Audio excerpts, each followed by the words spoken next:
Welcome, beautiful people, to the Soul Ashraya podcast, a weekly bhakti podcast. We will seek the shelter and wisdom of our dear Lord Krishna with Shastra prayer and conversation. I am your host, Bhakti Jake.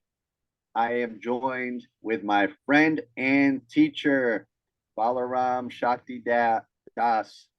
He is also my main man when it comes to important life decisions and good advice, and everyone needs that.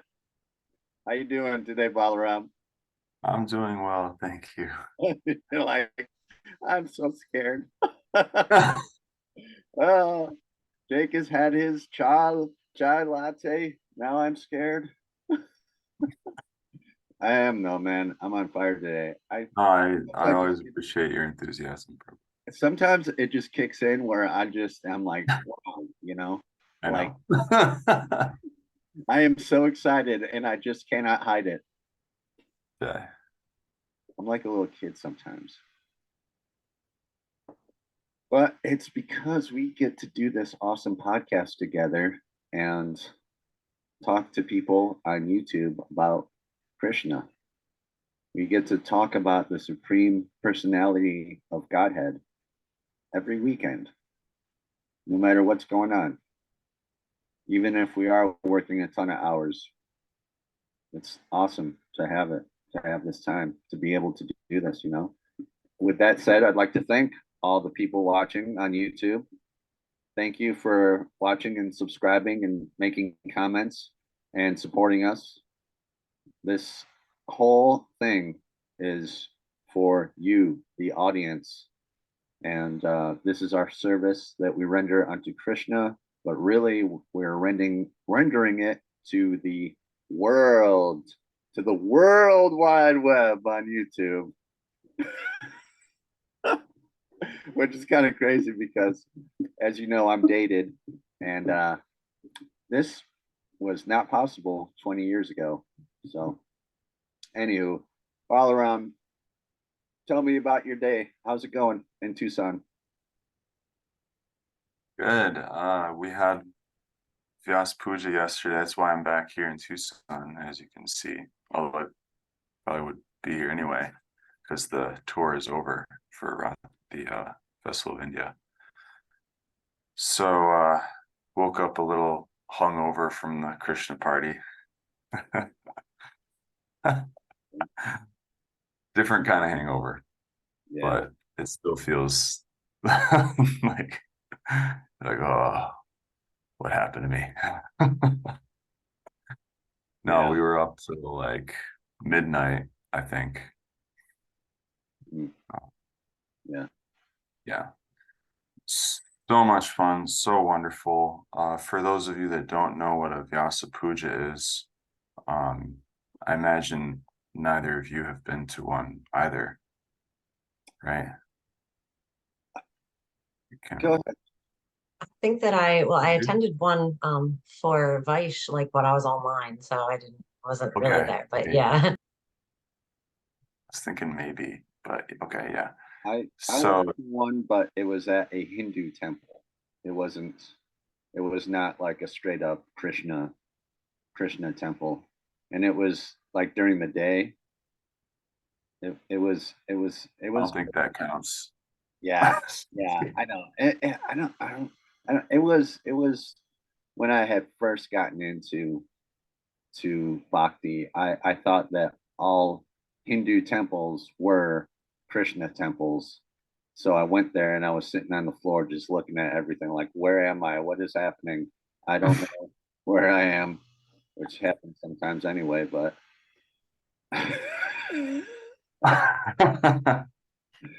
Yeah. Go ahead, tell us about it. Well, so I'm curious, was that because there is a Vyasa Purnima day, like a Vyasa Puja day, and I'm not sure exactly, what all the things about it.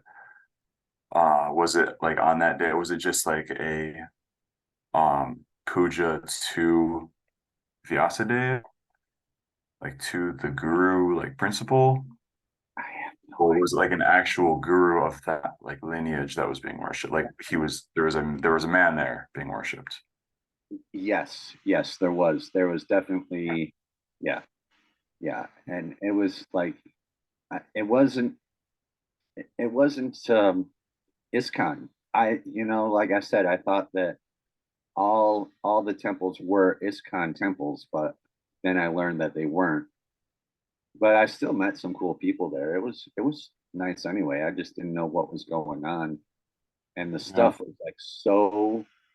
Okay, so imagine this. Okay, you go to a temple thinking it's a Krishna temple, and you don't know that it's not, but they do. You're like, Yeah. and you walk in and you're like, oh, Hare Krishna, and they're like, no. No. And then, I mean, you can imagine like just how lost I was. Like, lost isn't even the word for it. I was like, wow, did I just make a giant mistake? Like, what is happening? And I didn't know the difference anyway. Like, I had no idea what was going on anyway. That dude, that must have been, seriously, that must have been about 2 years ago. I think it was. I think it was just about 2 years ago. Okay. Yeah. So I haven't been back since. So I don't know. I'm doing okay now. We're doing all right. We found out where the ISKCON temples were. So now we go to the ISKCON temples. Thank you, Lord. Yeah, I've had an experience like that, walking into a temple, if you will. I guess you call it a temple, thinking it was another thing, and it was not. And I was like the most confused person for the longest time. And until like the end, and I was like, is this? And he was like, I don't know what that is. I was like, okay, see you later. Thanks so much. Yeah. Yeah. No, that I won't even get into it. It's a whole other thing. It was, yeah, bizarre world. It was really weird. They were doing all sorts of like kriyas, like um it was like bizarre world in like the nook of Brazil. Like I had no idea what was going on. Like people were getting tokens, and then they're like going to different things. It was like I can't even describe. Like we don't even have the language to describe what was happening. Yeah. Like a kriya is like I'm not sure how to translate that, but it's like something you do. It means kind of like activity. Um, so like Kriya Yoga is like you'll do different things with your body and your mind, and like you'll focus your eye on a certain point, you'll regulate your breathing in a certain way, you'll chant a certain mantra, you'll hold a posture in some way, and that'll have an effect on your consciousness. But these were like they weren't that kind of Kriya. It was more just like punya stuff. It was actually all about punya, like credits. Like you would get the thing and it would say go to like this booth and you do something. There'd be like prayer happening and you'd kind of sit there and or you'd have to do something. Like I remember they just move you around. They're like, all right, you go this station now. It's like, okay, I still don't know what's going on. Why am I here? Yeah. Who are these people? They're all dressed like so bizarre. Like I swear, like I'm walking up to this place and I see a man like walking in like a medieval like Gurdjieff looking like he had the whole get up with like these weird symbols. It was I think he had like a staff too. It was like so weird. Oh my, I was like, what am I getting myself into? I know. I know. There were these different rooms and like they were all like painted like different murals for like the ocean, the mountains, just weird things. People were just like sitting in them, just like sitting there, like looking like a robot. It was oh, Yeah. Yeah, I know. and they were looking. I could tell like people were just looking for answers. Like my life is messed up and I need help. Like please, they were just like hoping on a prayer, that this would work. I was Yeah. like, this doesn't look like it's doing it. Like Mm. Yeah. Yeah. There's a whole lot of weird stuff out there. So Yeah. kids, make sure you know what you're getting into before you Yeah. go to a temple or something.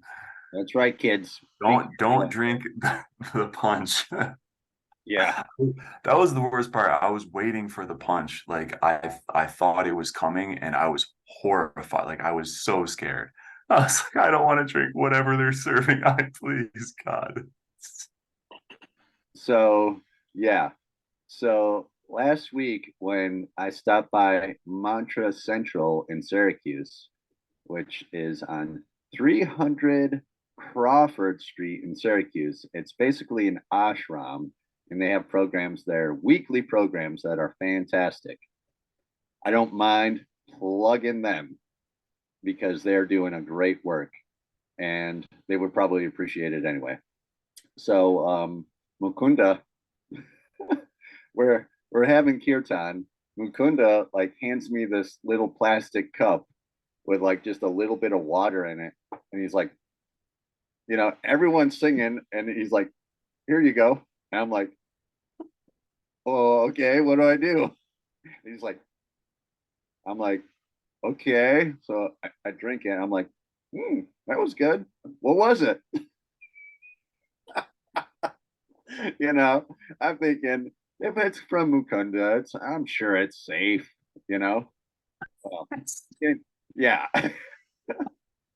yeah. So it was not. It was just water that had been offered to Krishna because they have deities there and they do like all kinds of artis and pujas and all kinds of stuff there. It's a great place to go. But it was just so funny because he handed me this little cup and didn't tell me what it was. It was just like, go ahead, go ahead. I'm like, I've been here before. Oh man. That's how we do it. That's how we do it in Christian parties. We pass around the bottles. Just tell people to drink it. Oh man. Yeah. Oh, it's Don't good. worry. You'll be fine. You're gonna, you're gonna wake up tomorrow with T-Lock all over you. You're gonna be like, what happened?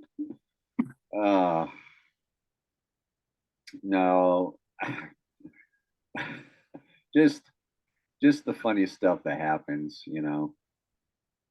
So yeah, that I guess that was our puja rant right there. Yeah. I don't know how far that got us. Well, I'll share some things. Yeah. I actually happen to have printed out here a transcript of Srila Prabhupada's Vyasa Puja address, historic Vyasa Puja address at New Vrindavan, September 2nd, 1972. But I was just to comment on the like sharing of things, just so that we don't leave that on a super ambiguous weird note. I was reminded of an experience I had in Rochester a few years back when I brought Mahaprasad from New Vrindavan, actually. So they have the little, bins, little boxes.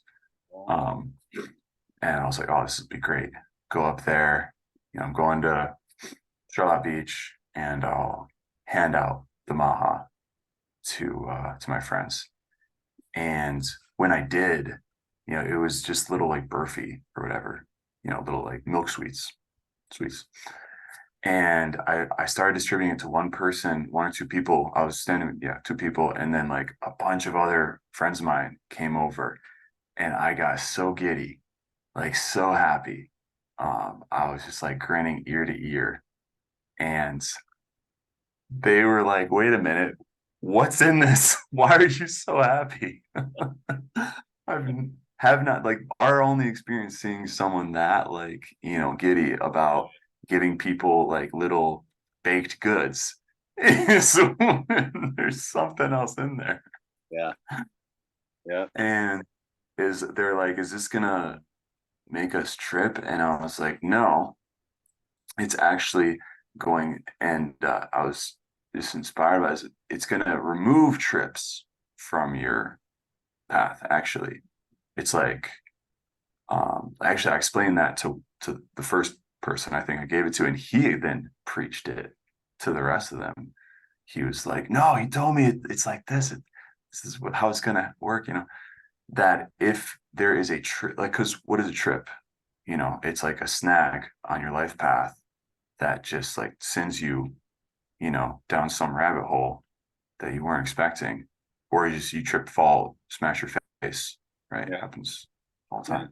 It's like, it happens all the time.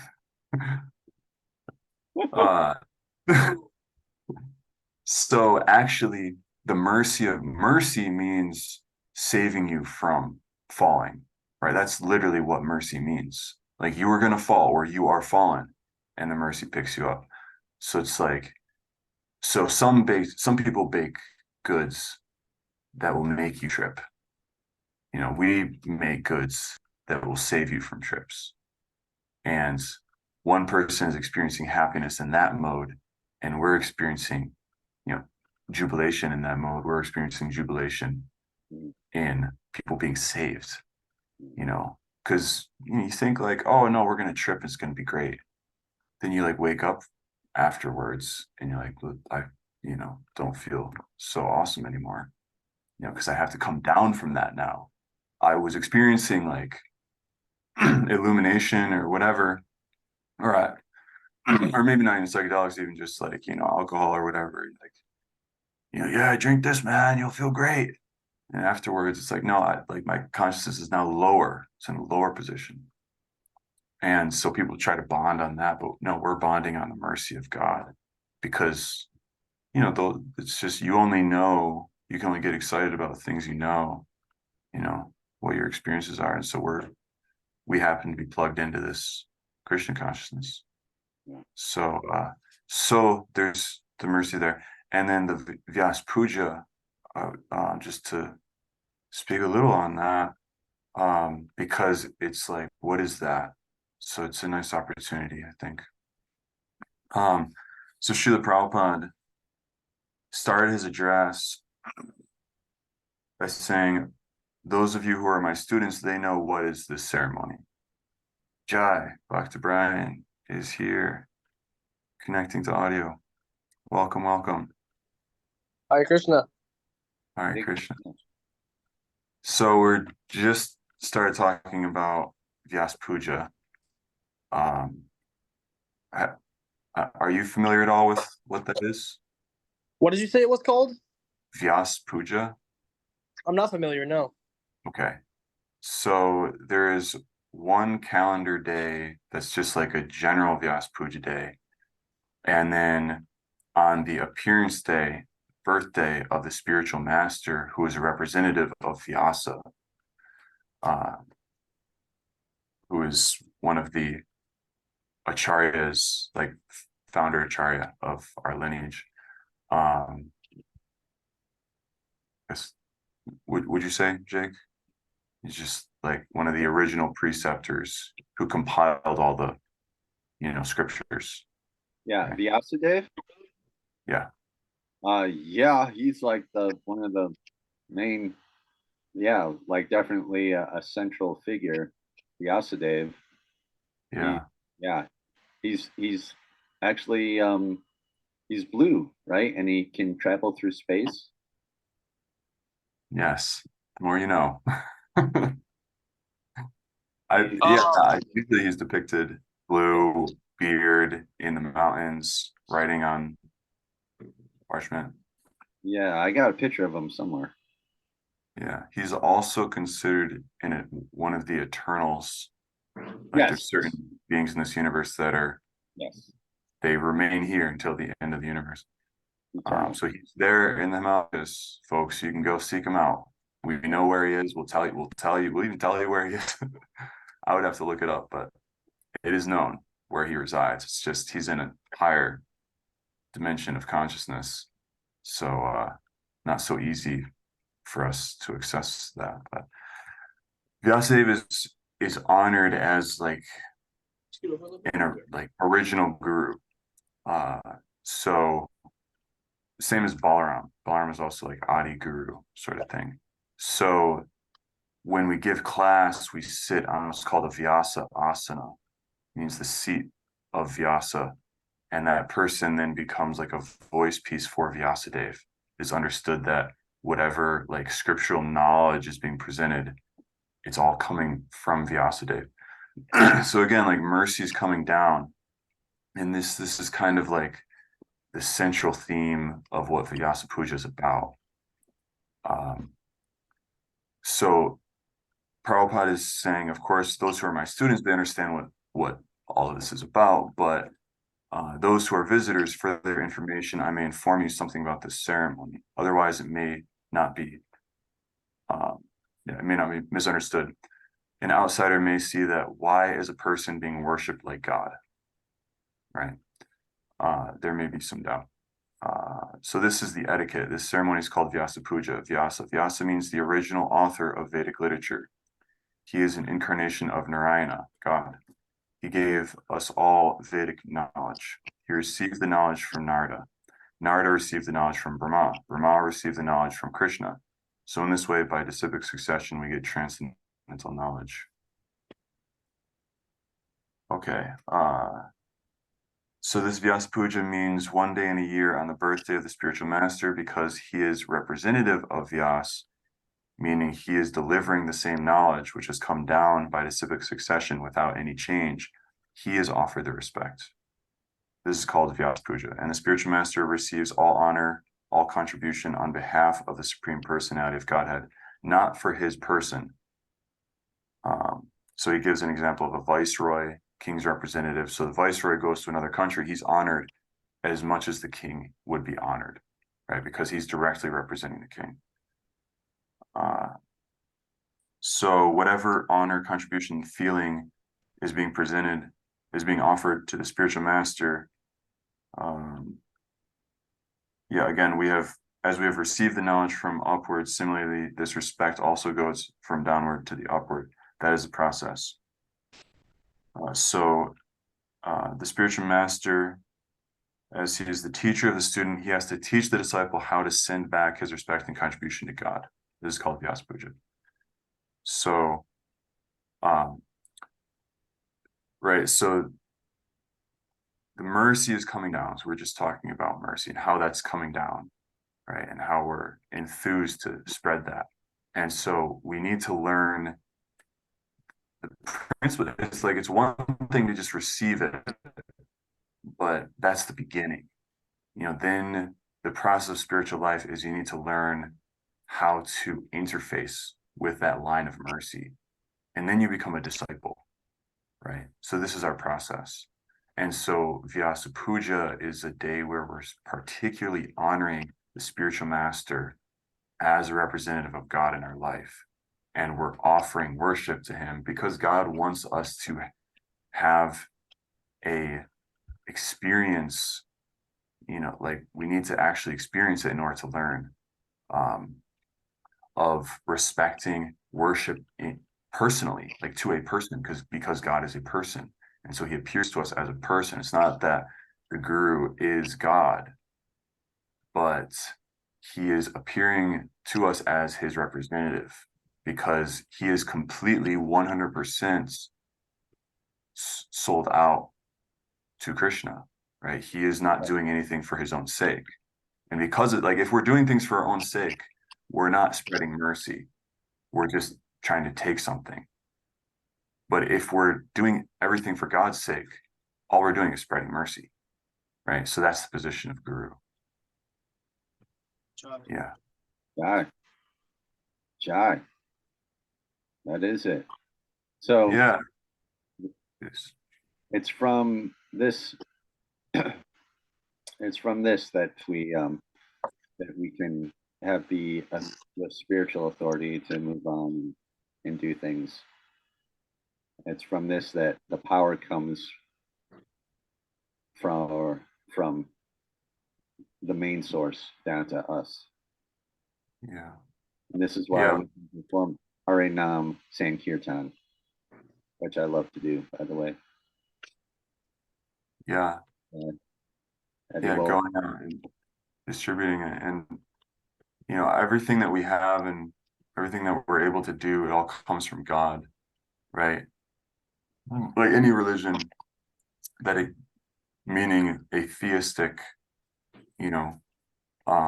institution acknowledges God as source of everything, right? Everything comes from God.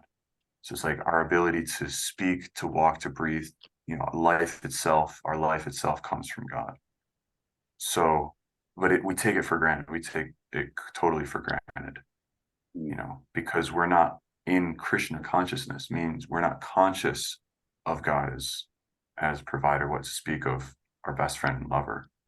So means we need to become more conscious of that by having a relationship with them. So Vyasa Puja is an opportunity to acknowledge, give gratitude. So the disciples gather. So last night, I didn't count how many of us were there. There were several that couldn't make it, out of town or whatever. And several that came from out of town, which was really wonderful. And we offered some words, we wrote something, a letter, basically. You write a letter. It's like, you want to get close to God, write him a letter, it works.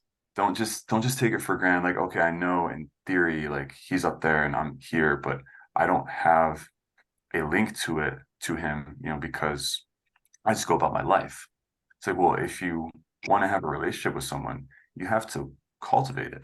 You don't just think you'll become God conscious somehow or other. Don't just think it's going to happen on its own. Like there might be experiences that just spontaneously, it's like, whoa, I just woke up. Whoa, what was that? It's like, yeah, that might happen out of mercy. That's causes mercy. That's just somehow it's like we're spreading it around. We're passing around the punch, and you got hit with it, and you took a swig of that punch, and you're like, what is that? Yeah. We're not talking about drugs, folks. Talking about prasad. But then I take that punch. But we love it. We are so happy to do that because we're seeing the Lord's mercy going out. But and that allows us, like it enthuses us to go deeper in our relationship. But it has to be a cultivation. Yeah. So yeah, we gathered and we all said some things. We offered worship first, like a formal worship ceremony, offering various, like a lamp, flowers, water, fan, stuff like that, as you would worship God, which is very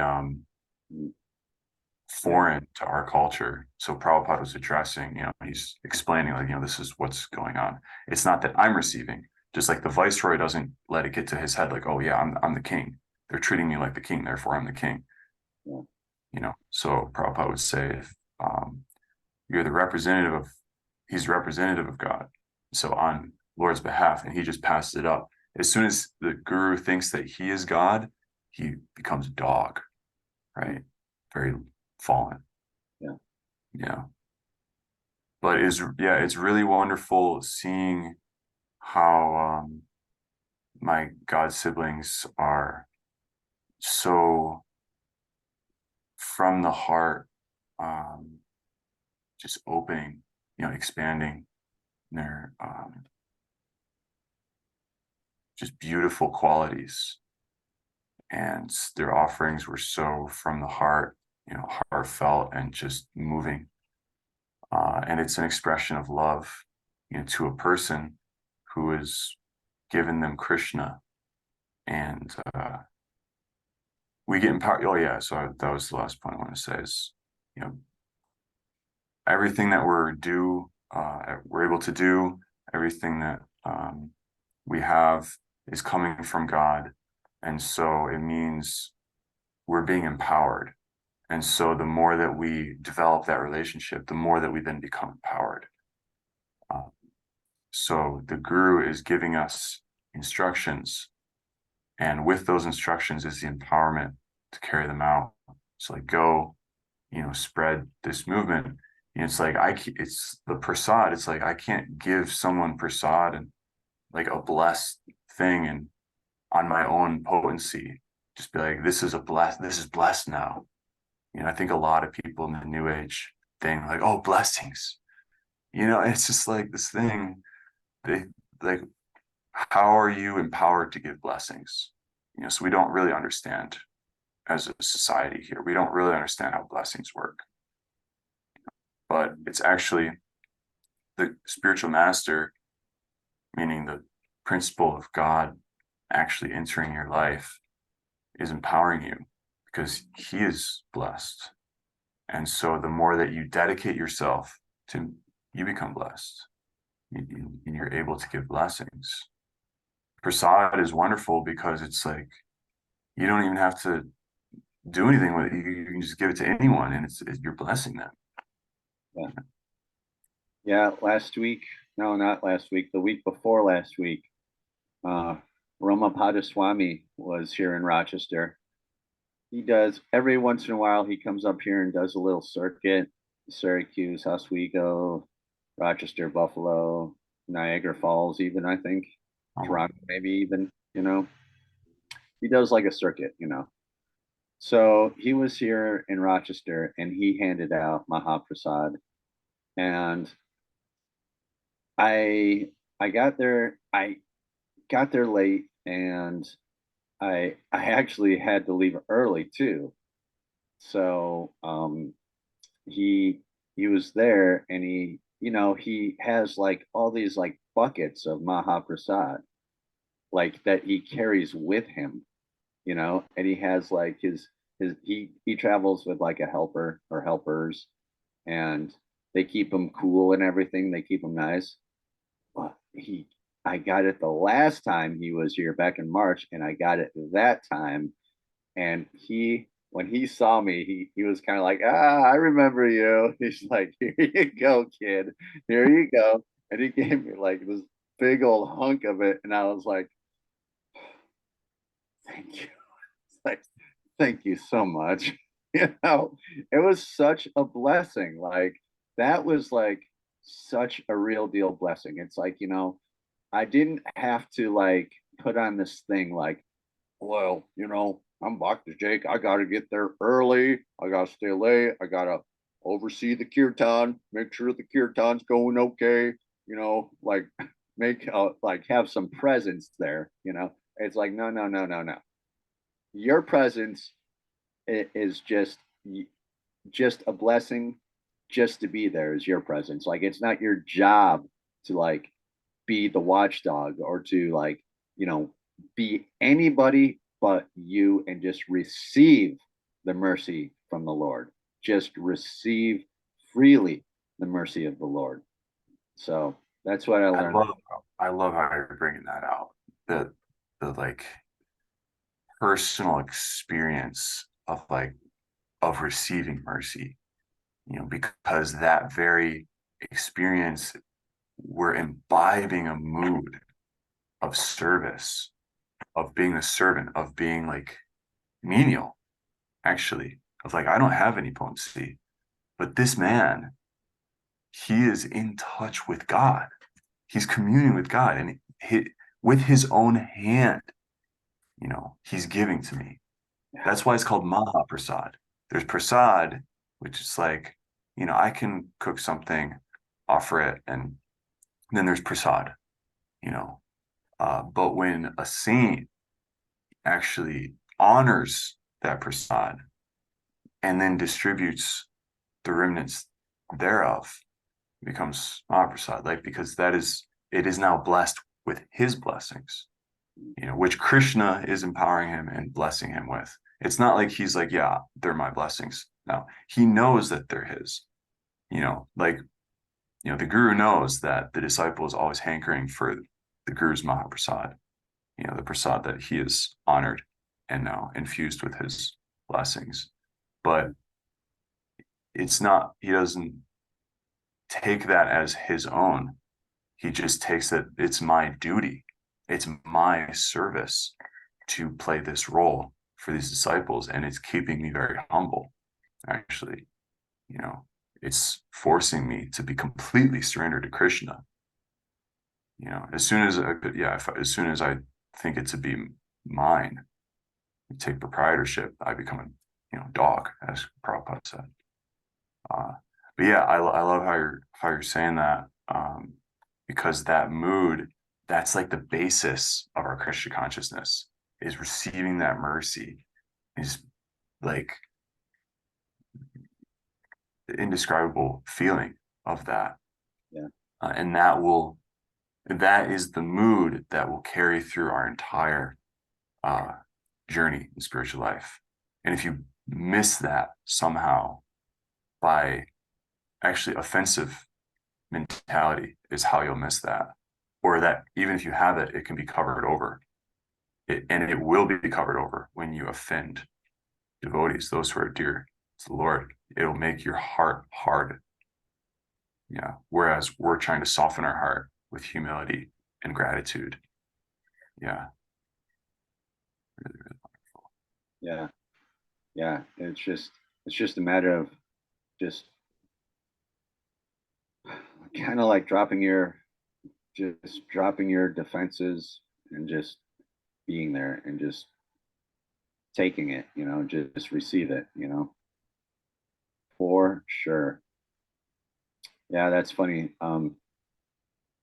I had just thought of that while you were talking about Mahaprasad, but so in 1965, in October of 1965 is when Prabhupada had come to America. He had landed in Boston in September of 1965, but by October he was in Pennsylvania, and then he ended up in New York City, I think, by the end of October. So I know that there's there is something going on for Prabhupada, right? Like coming up soon, I think. Yeah. Maybe not. No, I saw something on the calendar. I Okay. didn't check what it was.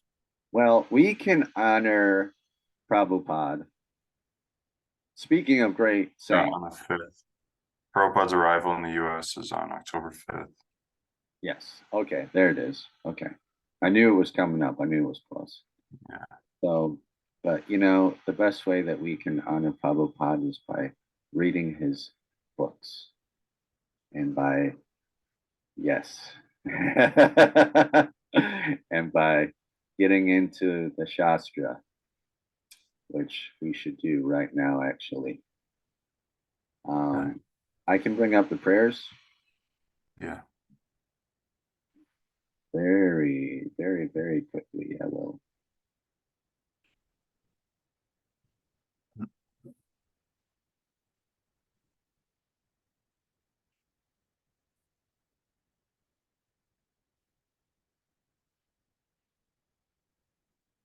Okay. Om Namo Bhagavate Vasudevaya.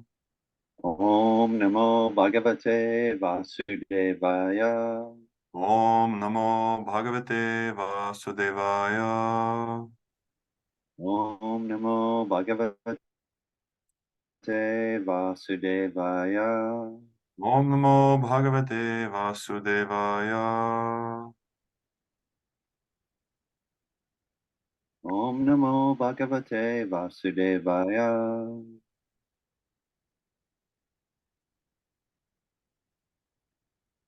Om Jnanatimirandasya Jnananjana Shalakaya Chakshurunmilitam Yena Tasmai Shri Gurave Namaha. Namo Om Vishnu Padaya Krishna Prishtaya Bhutale Srimate Bhakti Vedanta Swami Niti Namine. Namaste Saraswati Deve Gauravani Pracharine Nirvishesha Shunyavadi Paschatya Deshatarine. Vanchakalpa Tarubhyascha Kripa Sindhubhya Evacha Patitanam Bhavanebhyo Vaishnavebhyo Namo Namaha. Shri Krishna Chaitanya Prabhu Nityananda Shri Advaita Gadadara Shivasadi Gaura Bhakta Vrinda. Hare Krishna Krishna Krishna Hare Hare Hare Rama Rama Rama Hare Hare. All right.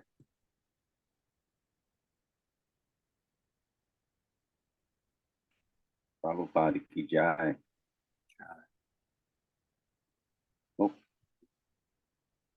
Let me bring up the Krishna book where we left off. Prabhu, I cannot remember where exactly you guys were. Yeah, page 31. Oh, okay, cool. I believe the highest blunder. Okay. So you guys did get into the Krishna book last week. Oh yeah. Oh, I okay. read almost 2 pages.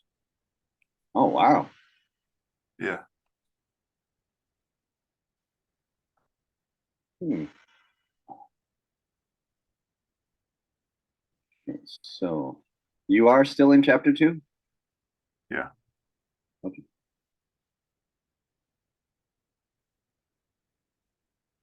Gosh, a little ways to go. 3 pages. 3.5. So you're somewhere where it says the highest. Blunder. Ah, found it. Okay. Oh. Thank you, audience, for putting up with my Yeah, we blunders. should have done that beforehand. Mm. Forgot you weren't. Being queued up. middle-aged and having computers. Okay. So yeah, we've been continuing on the same theme for the past couple sessions about the form of Krishna versus the impersonal concept of God. So now they're going to talk about when an avatar actually appears, the mistake that impersonalists make. So talking more about his form, last episode, talking about the purpose of Krishna's form.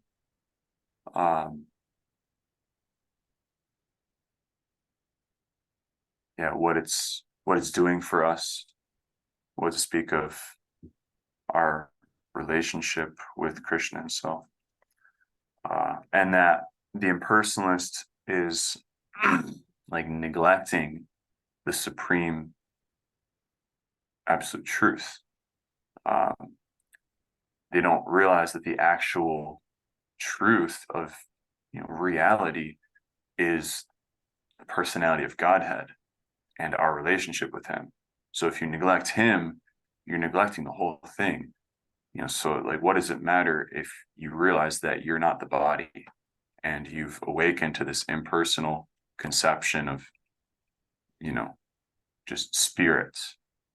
If you don't have a relationship with that source, again, like that relationship is how you're getting empowered to serve, to bless others. You don't have blessings if you're not connected, if you're not receiving that mercy, which implies a personality is there. So the guru, he's a person too. He has his own personality. That doesn't mean it's contaminated by material qualities. That's what the impersonalists say. It's like, oh, well, you say your guru is representing God, but we think that he's flawed by material qualities. Rupa Goswami, who's our preceptor, our movement, he says that's a big mistake, because then you're mistaking how do you say, like, one thing for another. You're mistaking God's spiritual energy for something material, and you totally fall down when you do that. Yes, personality is there, and that's what makes life so wonderful. But personality, there has to be a personality for mercy to come. So in order to actually engage in spiritual life, you need to be connected with the Lord. You can't just know that you're spiritual. It's like, okay, yeah, that's the ABCs, right? That's the starting point. So now, how that, like, you can get there, you can get to the ABCs, but if you don't get linked up with devotional service, you'll totally miss the whole point. And even when Krishna comes, this is what they're going to talk about. All right. Looks like a bunch of Sanskrit here, so how about I go? Sure. The highest blunder committed by the impersonalists is to think that when the incarnation of God comes, he accepts the form of matter in the mode of goodness. Actually, the form of Krishna or Narayana is transcendental to any material idea. Even the greatest impersonalist, Shankaracharya, has admitted Narayana Paro Vyaktat. The material creation is caused by the avyakta, impersonal manifestation of matter, or the non-phenomenal total reservoir of matter. Even our scientists have some concept of that, right? Like dark energy, dark matter, that there's some other energy in the material pool that it's non-perceptual, right? Yeah. It's not part of the phenomenal, right? Oh yeah. Yeah. Ether, is that So they're talking about ether, the Ethernet, or are we talking like dark matter out in it's like space? even beyond that. Yeah, I think more like that. Because ether is part of the phenomenal world. That's sound moves through the ether. So Shankaracharya has, but Krishna is transcendental to that material conception. That it's not just the ether and the dark matter. The scientists say that's all that there is. There's the material world that we see, and then there's the material world that we don't see.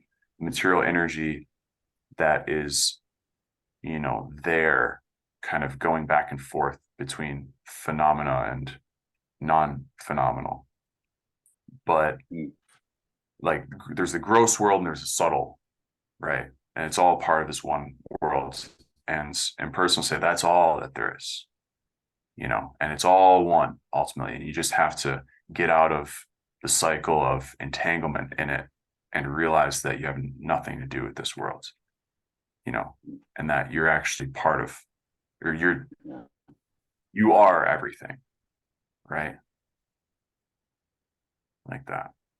So, but Krishna is transcendental. So there is a reality beyond it. There is spiritual energy. That's when we say spiritual, we're meaning not part of either the phenomenal or non-phenomenal aspect of this world. And that is expressed in Srimad Bhagavatam as Vishuddha Sattva, or transcendental goodness. He does not belong to the true mode of goodness, and he is above the position of material goodness. He belongs to the transcendental, eternal status of bliss and knowledge. Dear Lord, when you appear in your different incarnations, you take different names and forms according to different situations. Lord Krishna is your name because you are all attractive. You are called Shyama Sundara because of your transcendental beauty.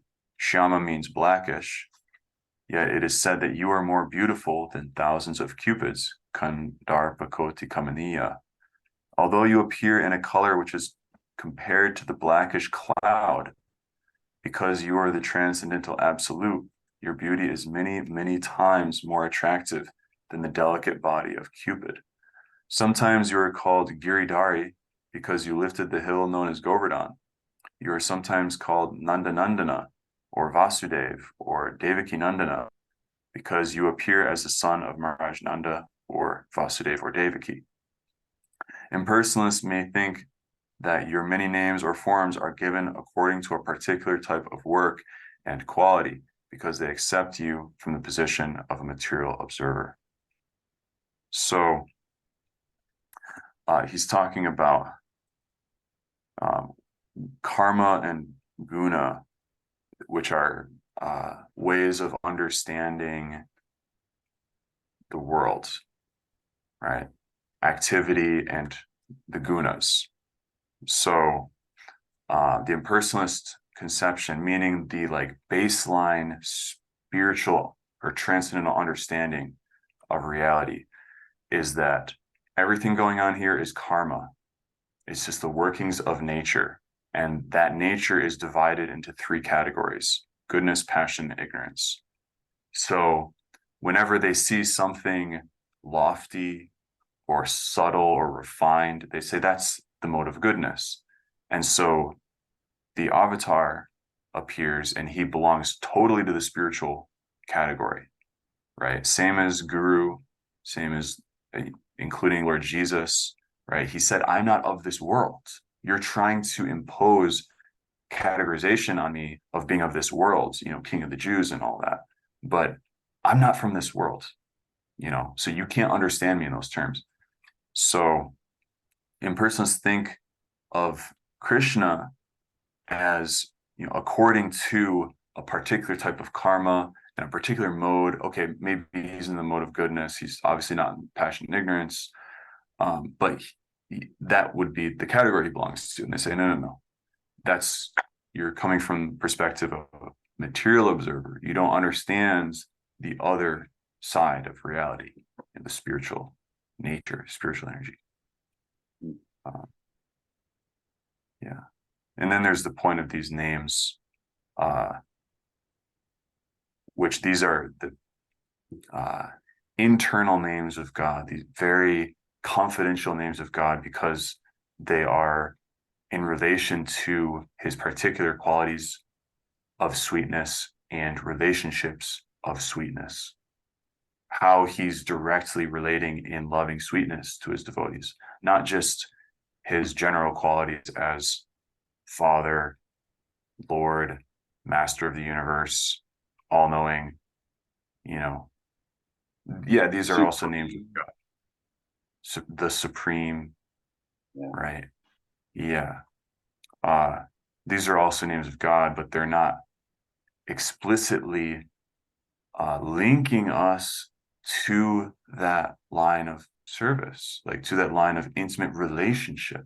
Service might be there, but it's not explicit until you have a personal connection.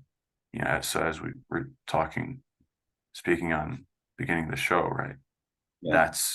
That's the nature of spiritual life, right? We have to get intimate with that line, through the Guru, of course, because that's how we're getting linked in to serving the supreme person. It's only natural. That's how it would work. But that nature is total condensed sweetness and bliss,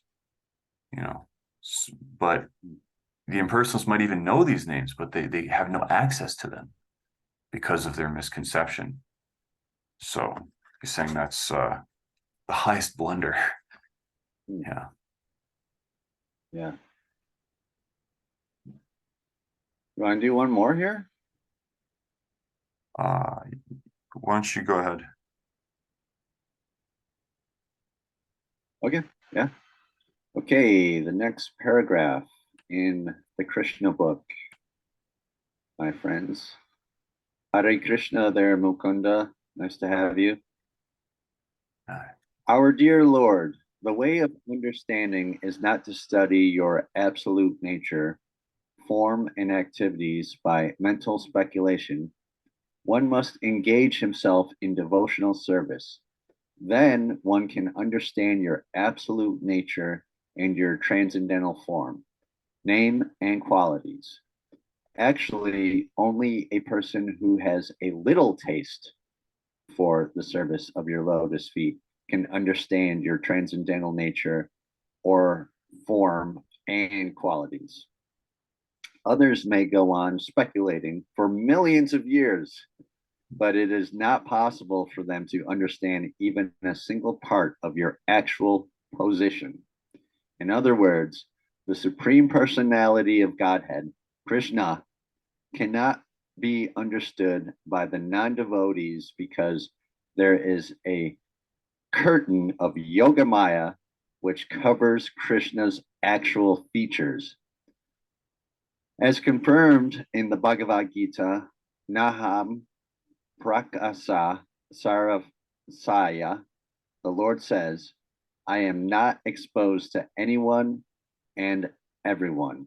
When Krishna came, he was actually present on the battlefield of Kurukshetra, and everyone saw him, but not everyone could understand that he was the supreme personality of Godhead.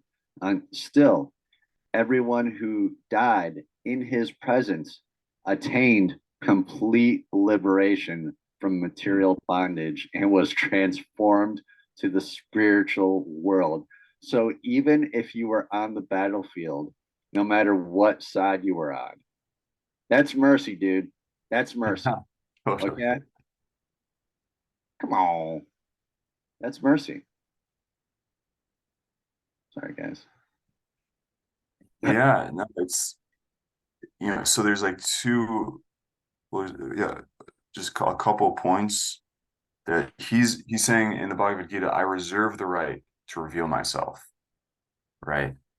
And that's totally out of mercy. Yeah. That you can't figure God out. You can't figure out the absolute nature of Krishna on your own. You'll go on thinking, yeah, maybe God's like that, maybe he's like that, right? So again, like you might know that there's Lord, you might even be beyond an impersonalist conception, you might even know that God is a person, but unless you're directly connected in personal devotional service to him, there's no way for you to find out about him. It's like if we didn't do this show and call each other, reveal our hearts and confidence and so forth, I wouldn't know anything about you. Even if I've seen you at programs, it's like I know there is a Bhakti Jake out there. I know he exists. Maybe he's like this, maybe he's like this, maybe he's like this. Yeah. I know he's an important person. He's the big man on campus out there making things happen. I'm seeing it. Yeah, I prefer Big Dog, Alpha Dog. Yeah. Yeah, see, I've heard these names. I've heard him being referred to by those names. But I don't. But as soon as I start serving him, then those qualities, those sweet qualities are revealed, right? Because that's the nature of the soul. It's very sweet, right? And it just makes us want to serve more and more. And so the demigods are affirming that there's the only way to understand God, Krishna, is engaging in devotional service. So yeah, otherwise there's no way for you to understand. I mean, what to speak of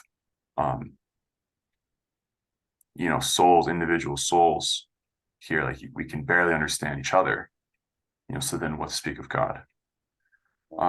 So he reserves the right. He's in that position. He's the source of mercy, so he's actually able to give mercy. So he's the one that can reserve the right to do that. Like he's the one that controls the tap, so to speak, the fountainhead. And then, the final point there, which is so amazing, is even though people may not know him, so it's like you either are connected and you know him, or you're not and you don't, and it's kind of like black and white, sort of like cut and dry like that, right? But even still, even if you're not in that confidential category, you still get the mercy all the same. Yeah. That's what's so wonderful, is the mercy doesn't depend on you. It is independent. Yeah. Yeah. Yeah, that's exactly the feeling I had when Ramapada Swami saw me and handed me that big old chunk of Mahaprasad. I was like, whoa. I mean, it's kind of an honor to like when to have someone like look at you and say, especially a high profile guy like that. I mean, not that we're like into high profile stuff and like that it's a big deal or anything, but still, I mean, just the fact that like that you are remembered by someone, I think everyone can identify with like how that feels, like that feels good to like have anyone, like even your mom and dad who you maybe see every single day, like when they remember you, you know, Mm, it's a special feeling, or maybe your aunt or uncle or whatever, or yeah. or maybe your friends, you know. That's kind of like a microcosm of Krishna's mercy to us, that reciprocal mercy. How would you feel if Krishna remembered you? You're out there fighting a battle on the battlefield, sweating, dirty, fighting, and then you die and you're instantly like in paradise, like with Krishna, like no problems whatsoever. Come on. That's mercy, dude. Now that's mercy. This is why we love him. This is why we love Krishna, because he does amazing things. How could you Mm, not love him? You know? I mean, mm. it's amazing what he does for us. I realize we're kind of going over time, but Yeah, it's gonna. it just I guess we'll maybe call this episode the mercy episode. Something like that. I don't know. Like that. I just wanted to share one more thing because Absolutely. you remind me of the offering that my godbrother Krishna Charandas gave last night. And for those of you who don't know who Krishna Charandas is, he is one of the most inspirational individuals you will ever meet in your life. He's been running the preaching center / temple in El Paso, Texas. Um, and I could glorify him all night.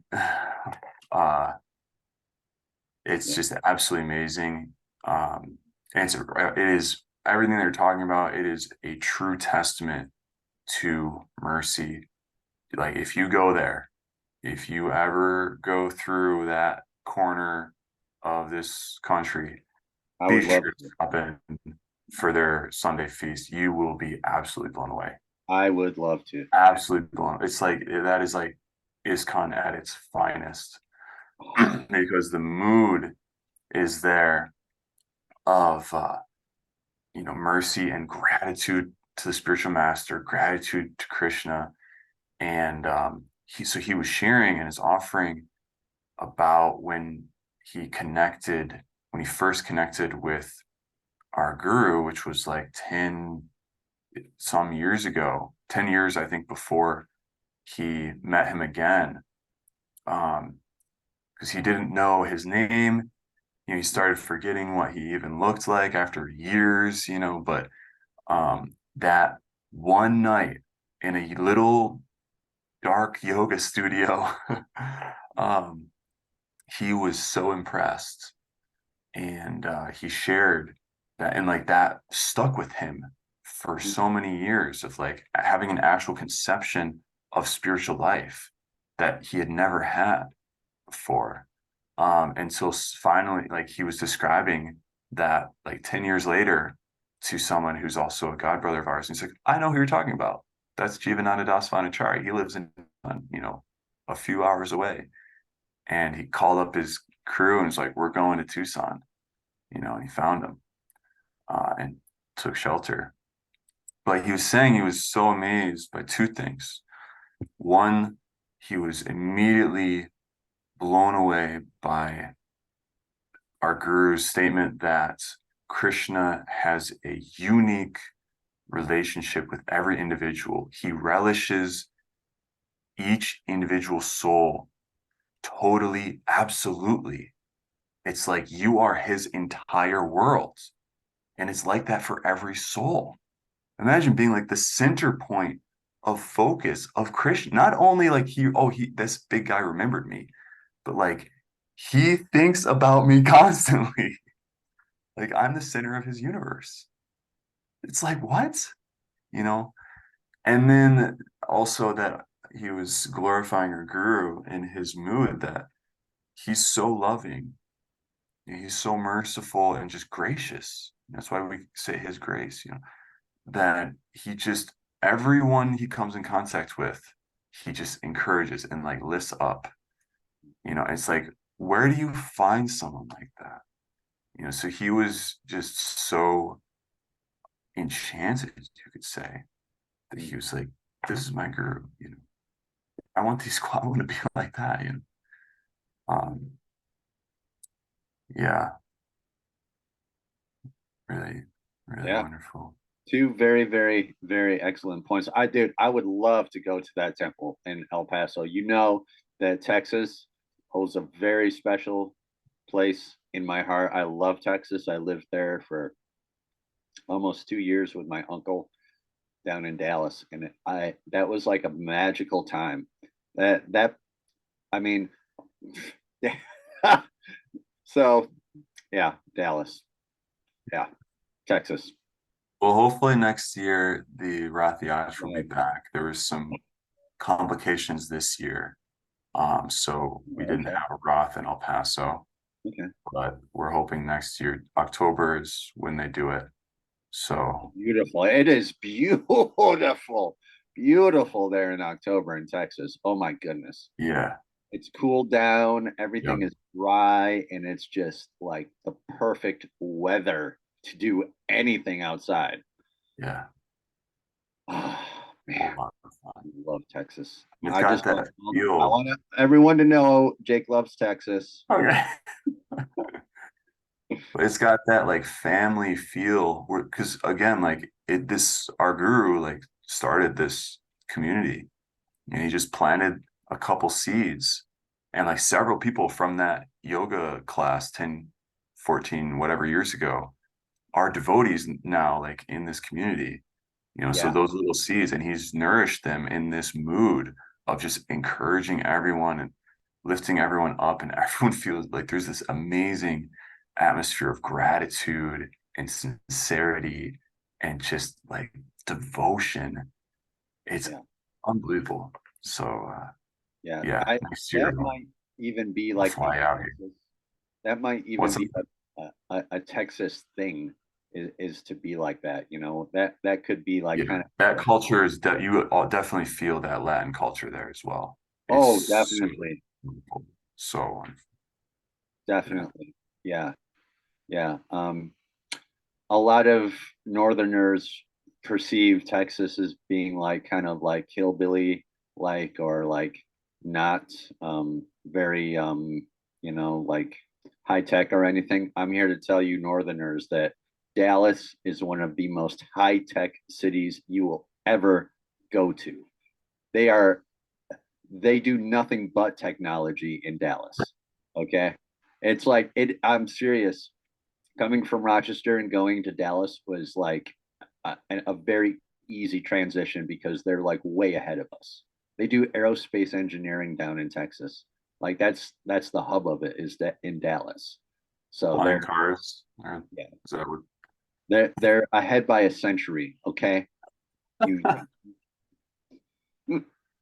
all right, we gotta close down the show, dude. I hate to do it, but we are so Oh, we're time. All right. Thank you, YouTubers, for watching us, and like, subscribe, share your freaky friend Bhakta Jake with all your friends and tell them about Balaram Shakti Das's very wise wisdom. All right, beautiful people. I love you all. Have a very good rest of your day, rest of your week. And Hare Krishna. Let's do the Maha Mantra 3 times, real quick. Hare Krishna, Krishna Krishna, Hare Hare, Hare Rama, Rama Rama, Hare Hare, Hare Krishna, Krishna Krishna, Hare Hare, Hare Rama, Ram Ram, Hare Hare. Hare Krishna, Krishna Krishna, Hare Hare, Hare Rama, Rama, Hare Hare. Yeah, we really got to get a theme song for this podcast. That would be great. Yeah, we got to get that going. All right. Love you guys. See you later.